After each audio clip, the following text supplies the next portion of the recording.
Bumabati po ako, nagpapaabot ng aking pagbati, paggana sa ating pong beloved Evangelist Julio Estrada Alveda, the end-time prophet of our loving God.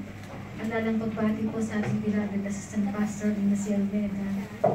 Bumabati rin po ako sa lahat ng bubuo ng nagagawain ng mahal ng sa lugar nito, sa lahat po ng ginagamit ng mahal ng Panginoon, sa ating pong beloved preacher and Levantine. At sa inyong pong lahat, kung may mga baguhan po, magandang hapon din po sa inyong lahat. At higit pong lahat sa lahat, pinapaubot ko po ang aking pagbati, pagluluwalhati, pagpaparahan, pagdakila ay sa ating pinakamamahal na Panginoon. Nakakilala po ako sa ating pinakamamahal na Panginoon. Way back 1991 sa Amorando Stadium na po ako nabautismuhan. Nagpapasalamat po ako sa mahal na Panginoon bago po ako nakakilala sa mahal na Panginoon. Ako nga po ay may karamdaman na nahihimatay po ako. Hindi nga po ako nagkaroon ng pagkakataon na mapagpagamot ng aking magawilan dahil sa aking kahirapan. Ngunit nagpapasalamat po ako sa mahal na Panginoon dahil nung mabautisman po ako sa makapangyarihang pangalan ng mahal na Panginoon, ako po'y pinagaling ng ating pinakamamahal na Panginoon. Nagpapasalamat po ako sa mahal na Panginoon. Way back 1991 din po, mula nung taon na yun, ako po'y kinahabagan din ng mahal na Panginoon. Tinawag sa kanyang nagagawain, baga hindi po ako rapagtapag. Bilang isang choir member, bilang isang finest choir nga po, kahit ako'y napakabata pa ng panahon na yun. Ngunit nagpapasalamat po ako sa mahal ng Panginoon ng panahon na yun.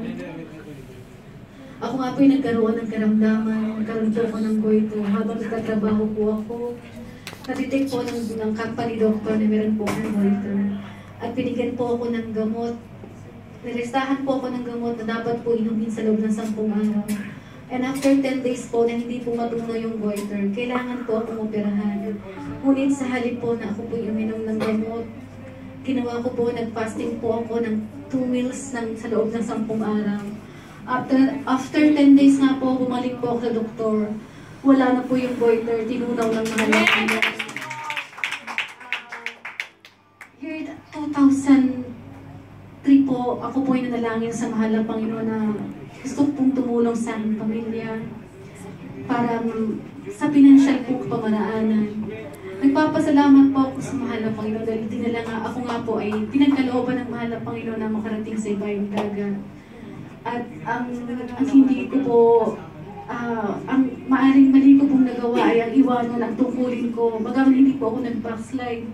Ngunit iniwanan ko po ang tungkulin ko bilang mga awit ng ating pinakamamahal na Panginoon. Sa loob po ng 6 na taon, ako po'y nagtrabaho sa ikatlong pagbabalik ko po sa ibayong dagat. Ayaw na po akong payagan ng ating beloved order of preachers na ako na San Pablo City na iwanan ang aking tungkulin. Sabi po niya sa akin, natatandaan ko noon, huwag ka nang mag-abroad, magpagamit ka na lang uli sa mahal na Panginoon. Ako po'y nakiusap sa kanya. Sabi ko, gusto ko pa rin po makatulong sa aking pamilya. Basta ilihans lang po ako. Gusto ko pong muling makapag-abroad. At ilihans nga niya po ako, pagaman siya po yung napipilitan lang. Ano nga po ng year 2009, sa huli ko pong pagbabalik sa pag-abroad. Ako nga po yung napaalala ng ating pinakamamahal na Panginoon. Naturukan nga po ako ng antibiotic kung saan hindi ko po ito alam. Na-allergy po ako, hindi po alam ng doktor. Nasunog nga po ang aking buong katawan, nagsara ang aking dalawang mata, natanggal ang aking balat. Na-hospitalize po ako ng 1.5 months. More than 1 month po ako, more or less 1 month po ako sa loob ng ICU. Hindi po alam ng doktor anong gagawin sa akin dahil hindi po nila alam ang klase ng antibiotic na naka-apekto sa akin. Napakabuti ng ating pinakamamahal na Panginoon. Ang pagluhod po ng mahal na pastor, ang kanyang panalangin, abot po sa buong mundo, abot lahat ang mga kapatiran ng kanyang panalangin. Pag bubumuka po yung aking bibig, tumutuloy yung dugo sa akin, tumutulong dugo, maging sa aking tenga, sa aking ilong, dahil tumutugo na rin po ang aking mga internal organs. Ang sabi po sa awa po sa akin ng aking employer, tumawag po siya sa aking mga mahal sa buhay. Sa tuwing ibubuk ako yung bibig ko, tumutulong nga po ang dugo. Ngunit napilitan po ako magsalita. Nais ko pong sabihin sa aking mahal na kapatid dahil ng panahon na yun, ako po'y hopeless ng mabuhay. Tinanggap ko na po sa aking sarili na ako'y kukunin na ng mahal ng Panginoon. Ngunit naalala ko po ang mahal na pastor sa panahon na ako'y nasa pingit ng kamatayan. Nasabi ko sa aking mahal na kapatid, salit na sasabihin ko sana, bantayan mo ang aking bangkay sa airport. Ang nasabi ko, sabihin mo sa mahal na pastor, ipanalangin ako, gusto mo bang mabuhay? Alam niyo po mga minamahal, ang aking mahal na kapatid, nag-fasting po siya ng 3 days. Ang ating po mga minamahal na manggagawa para po sa mga baguhan. Yung po mga minamahal namin manggagawa na tinatawag namin. Sila po'y nanalangin kabit araw para sa amin.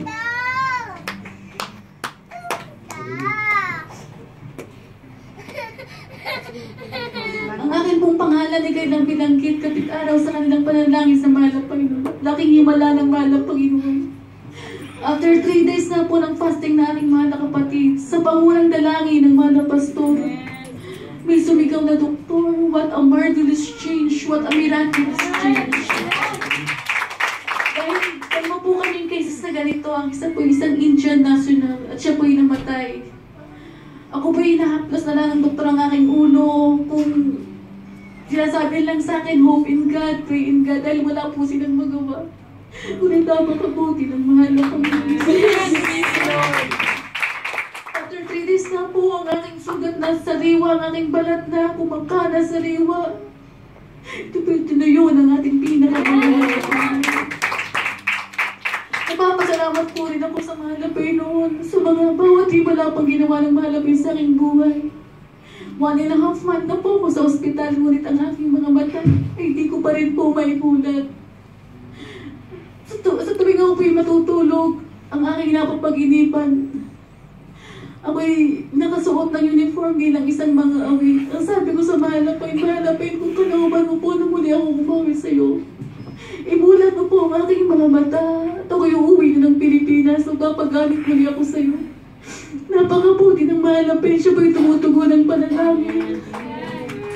Alam niyo po, kinabukasan, naimumulat ko na po yung aking mga kapatid.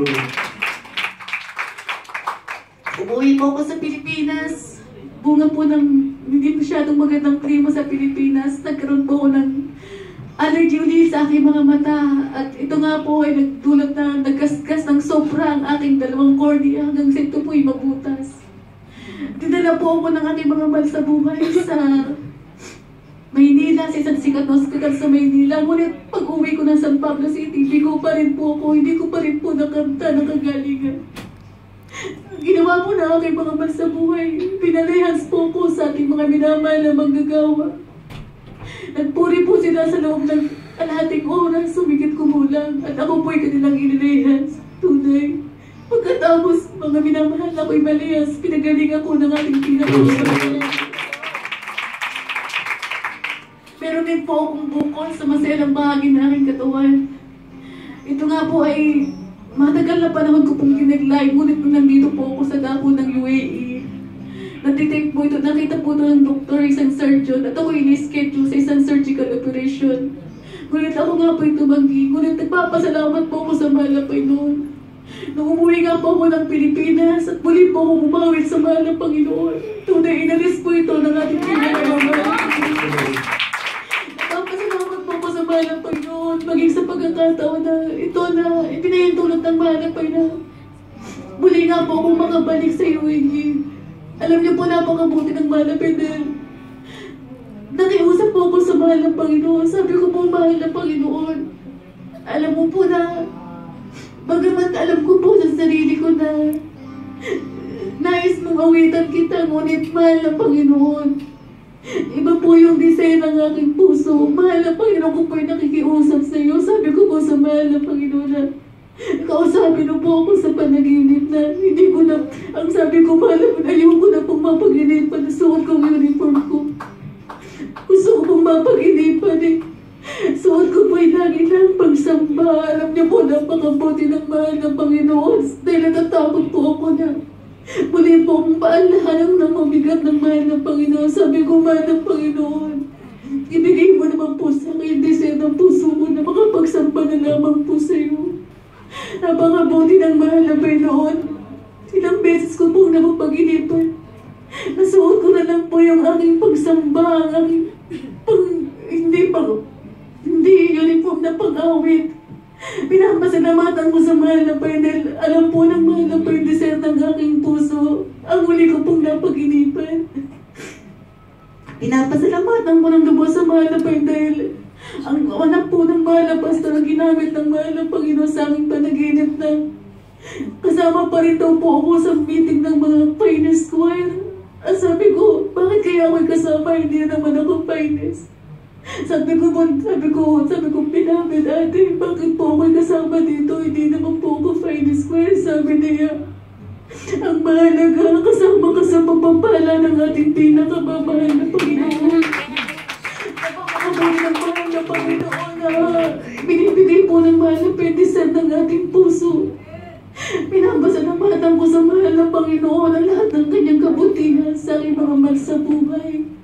Sa lahat ng aking mga pamilyang patuloy nakakatanggap ng pagpapala at himala ng magbubuhat sa mahal na Panginoon. Kaya hanggang dito na lamang ang lahat po ng papuri, pasalamat, pagbiwalhati at tayo sa ating pinakamamahal